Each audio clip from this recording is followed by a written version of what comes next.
आज हमने सोन पापड़ी के टेस्ट वाला बिल्कुल मेल्ट एंड माउथ बेसन की बर्फ़ी बनाई थी, जो कि इतनी ज़्यादा अल्टीमेट बनी थी ना, मैं आपको बतला नहीं सकती हूँ।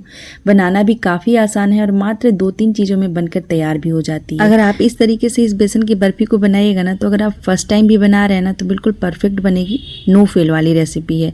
तो एक बार ट्राई ज़रूर कीजिएगा। तो इसे बनाने के लिए सबसे पहले हम एक मेजरिंग कप ले लेंगे। इस बर्फ़ी को बनाने के लिए ना मेज़रमेंट का परफेक्ट होना बहुत ज़रूरी है। तो यहाँ पे हमने 2 कप बेसन लिया है।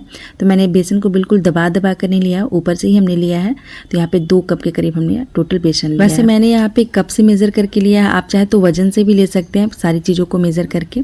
अभी हम बेसन को साइड में रख देते हैं और गैस पर कढ़ाई बिठाएंगे और उसमें हम 1 कप घी ऐड करेंगे। मैंने यहाँ पे ना घी को थोड़ा मेल्ट करके लेना था, लेकिन जो घी है ना हमारा थोड़ा ठोस था, तो मैंने ठोस सही था, थोड़ा सा मेल्टिंग पॉइंट वाला जो था ना वो भी ऐड कर दिया है। लेकिन आप कोशिश करें कि घी को मेल्ट करके ही लें, मतलब बिल्कुल लिक्विड फॉर्म में रहेगा ना तो मेज़रमेंट आपकी बिल्कुल परफेक्ट रहेगी। तो यहाँ पे जैसे घी मेल्ट हुआ ना, तो थोड़ा सा घी हमारा ज़्यादा हो चुका था, क्योंकि जब ये ठोस रहता है ना तो घी की जो क्वांटिटी होती है वो थोड़ी ज़्यादा होती है, और जब हम मेल्ट करके लेते हैं ना लिक्विड फॉर्म वाला, तो वो थोड़ी सी कम हो जाती है। तो इस चीज़ का आपको प्रॉपर ध्यान रखना है। घी हमारा जैसे ही थोड़ा गर्म हो जाएगा, उसमें हम 2 चम्मच के करीब सूजी ऐड कर देंगे।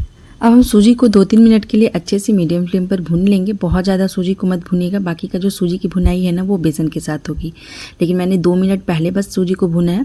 अब हम इसमें बेसन ऐड कर देंगे। तो जो हमने कप से निकाल करके बेसन रखा था ना वही ऐड करेंगे, और अभी हम बेसन को बिल्कुल स्लो टू मीडियम फ्लेम पर कम से कम इसे 12 से 15 मिनट के लिए धीमी आँच पर भुनना है। इसकी भुनाई अगर अच्छे से होगी ना, तो आपकी बर्फ़ी का जो टेस्ट है और जो टेक्स्चर है बिल्कुल परफेक्ट होगा। तो इतना आपको ध्यान रखना है कि अगर आप हाई फ्लेम पर इसे भूनते हैं ना, तो ऊपर से तो ये ब्राउनिश हो जाएगा, हो सकता है इसका कलर चेंज हो जाए, लेकिन अंदर से बिल्कुल इसका जो कच्चापन है ना, बेसन का जो फ्लेवर होता है कच्चा वाला, वो नहीं निकलेगा। तो यहाँ पर बेसन की भुनाई हमें बिल्कुल पेशेंसली करनी है, मतलब बिल्कुल हड़बड़ाना नहीं है इसे भुनने में, नहीं तो आपकी जो मिठाई है ना बिल्कुल भी अच्छी नहीं बनेगी, टेस्ट भी अच्छा नहीं होगा और उसका टेक्स्चर भी बिल्कुल अच्छा नहीं होगा। तो यहाँ पे देखिए बेसन को भूनते हुए कम से कम मुझे 10 से 12 मिनट हो चुके हैं, और अगर आपको ऐसा लग रहा है ना कि आपको पता नहीं चल रहा है कि बेसन अच्छे से भुना है या नहीं, तो एक बार आप थोड़ी सी इसे ना टेस्ट कर लें। टेस्ट करने से पता चल जाएगा कि बेसन का जो कच्चापन है वो निकला है या नहीं। और यहाँ पे देखिए इसमें थोड़ी सी बबल्स आने लगी है, मतलब थोड़ी सी झागदार ये होने लगी है। इससे पता चलता है कि हमारा जो बेसन है वो अच्छे से भून चुका है। अब हम गैस का फ्लेम यहाँ ऑफ कर देंगे और बेसन को अभी ठंडा होने के लिए छोड़ देंगे। जितनी देर में ये ठंडा होगा ना, उतनी देर में हम इसकी चाशनी तैयार कर लेते हैं। तो चाशनी बनाना भी बहुत ही ईजी है इसका। तो इसका रेशियो जो है ना वो अच्छे से समझ लीजिए। यहाँ पे हमने 2 कप टोटल बेसन लिया था, तो 2 कप हम इसमें चीनी ऐड करेंगे, 1 कप पानी और 1 कप घी। टोटल जो इसका रेशियो है वो 6 कप का है। अब हम पैन में 1 कप पानी ऐड करेंगे और चीनी को अच्छे से मेल्ट कर लेंगे। और चीनी को ना बिल्कुल स्लो फ्लेम पर पकाना है, धीमी धीमी आंच पे चीनी अच्छे से मेल्ट हुई हो जाए।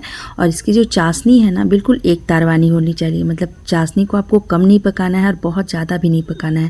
नहीं तो अगर कम पकाइएगा ना तो आपकी जो बर्फ़ी है वो चिपचिपी बन जाएगी, और बहुत ज़्यादा अगर पक जाएगा ना तो बर्फ़ी जो है ना वो आपकी हार्ड बन सकती है। तो इतना आपको ध्यान रखना है, चाशनी को बिल्कुल एक तार वाली बनानी है। तो बिल्कुल मीडियम फ्लेम पर आप इसे पकाइएगा ना तो 5 से 7 मिनट लगते हैं टोटल, और बहुत अच्छे से इसकी चाशनी भी बन जाती है। तो यहाँ पे देखिए जो झाग आने लगी है ना, ये इसका सिम्टम है कि हमारी जो चाशनी वो बहुत अच्छे से पक चुकी है। अब मैंने उंगली से इसे चेक किया है और देख रहे होंगे आपकी कितनी पतली इसकी तार बन रही है।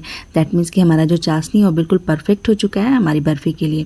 गैस का फ्लेम ऑफ कर देंगे और तुरंत ही हम इसे डाल देंगे बेसन में अपनी। तो बेसन अगर आपकी ज़्यादा ठंडी हो गई हो ना तो थोड़ा सा आप गर्म कर लीजिएगा, मतलब थोड़ा गर्म ही बेसन में इसे चाशनी को डालना है। और यहाँ पे गैस का फ्लेम जो है ना बिल्कुल धीमा रखिएगा। अगर आपकी बेसन जो है कम्प्लीटली ठंडी है ना तब गैस का फ्लेम धीमा रखिएगा, अदरवाइज़ थोड़ा बहुत गर्म है तो गैस का फ्लेम ऑफ करके भी चाशनी को आप इसमें डाल सकते हैं। और बिल्कुल कंटिन्यू इसे चलाते रहना है, 5 से 7 मिनट अच्छे से मिक्स करना है इसे। और जैसे ही बेसन और चाशनी हमारी घुल जाएगी, एक दूसरे में अच्छे से मिल जाएगी, हम इसे ट्रांसफ़र कर लेंगे। तो मैंने यहाँ पे एक प्लेट को पहले ही घी से ग्रीस कर लिया है। ये सारी चीज़ें आपको पहले कर लीजिएगा ना तो ज़्यादा बेस्ट होगा।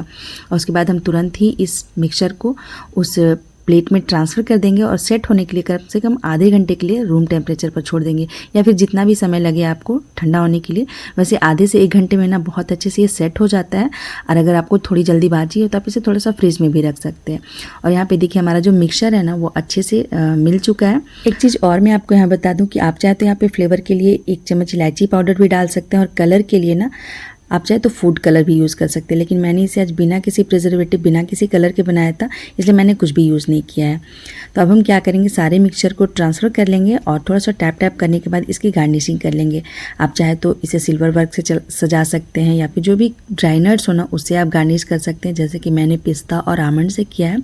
आप चाहे तो वाटरमेलन से भी इसे गार्निश कर सकते हैं, मतलब जैसे भी मन हो ना आप इसकी गार्निशिंग कर सकते हैं, या फिर बिना गार्निशिंग के भी खा सकते हैं। बस गार्निश करने से ना थोड़ा सा लुक वाइज अच्छा आता है, और जो ये ड्राई नट्स का जो क्रंच आता है ना बर्फ़ी में, बहुत ही शानदार होता है, इसीलिए हमने डाला है, अदरवाइज आप स्किप कर सकते हैं। थोड़ा सा हम इसे स्पैचुला से टैप टैप करके थोड़ा सा सेट कर देंगे, और अब 1 से आधे घंटे के लिए इसे छोड़ देंगे ताकि ये सेट हो जाए। वैसे आपको कैसी लगी हमारी आज की बेसन की बर्फ़ी की रेसिपी, कमेंट करके हमें प्लीज़ ज़रूर से बताइएगा। और अगर आपको मेरी रेसिपीज़ पसंद आती हो, मेरी वीडियोस पसंद आती हो, तो प्लीज़ मेरे वीडियो को लाइक कीजिएगा और चैनल को सब्सक्राइब जरूर कर लीजिएगा। अगर आप मुझे फेसबुक से देख रहे हैं तो मेरे पेज को फॉलो कर लीजिएगा। तो यहाँ पे देखिए आधे घंटे के बाद ना हमारी जो बेसन है वो अच्छे से सेट हो चुकी है और थोड़ी सी हार्ड भी हो चुकी है। तो मैंने इसे नाइफ़ से कट कर लिया है। आप चाहे तो जैसे भी मन करे आप काट सकते हैं, मैंने इसे स्क्वायर में काट किया है। आप चाहे तो डायमंड शेप में या फिर जैसे भी लंबे आकार में भी होता है ना उस तरीके से काट सकते हैं।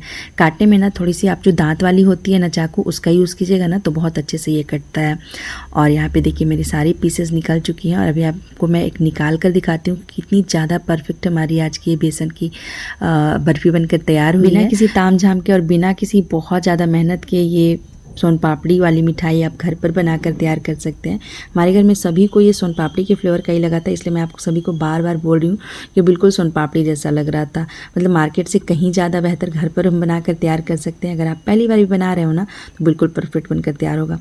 और आपको देखने से ही लग रहा होगा, इसका टेक्स्चर, इसका जो कलर है उसे पता चल रहा होगा कि कितना ज़्यादा परफेक्ट हमारा ये आज का बेसन की बर्फ़ी बनकर तैयार। और जिस तरीके से हमने बनाया है ना इस बर्फ़ी को, उससे इसकी सेल्फ लाइफ भी काफ़ी अच्छी होती है। आप इसे एयर टाइट कंटेनर में रख के कम से कम तो महीना 1.5 महीना आराम से खा सकते हैं, बिल्कुल भी ख़राब नहीं होती है। और मात्र 2 कप बेसन में हमने यहाँ पे करीब 15 से 20 बर्फ़ी बनाकर तैयार किए हैं। अगर वजन में बोला जाए तो आधा केजी से ज़्यादा ही होगा ये, मतलब 750 ग्राम तो आराम से होगा। तो आप भी एक बार घर पर ट्राई कीजिएगा, और वीडियो पसंद है तो प्लीज़ एक बार वीडियो को लाइक ज़रूर कीजिएगा। कल हम फिर मिलेंगे, तब तक के लिए take care and bye bye.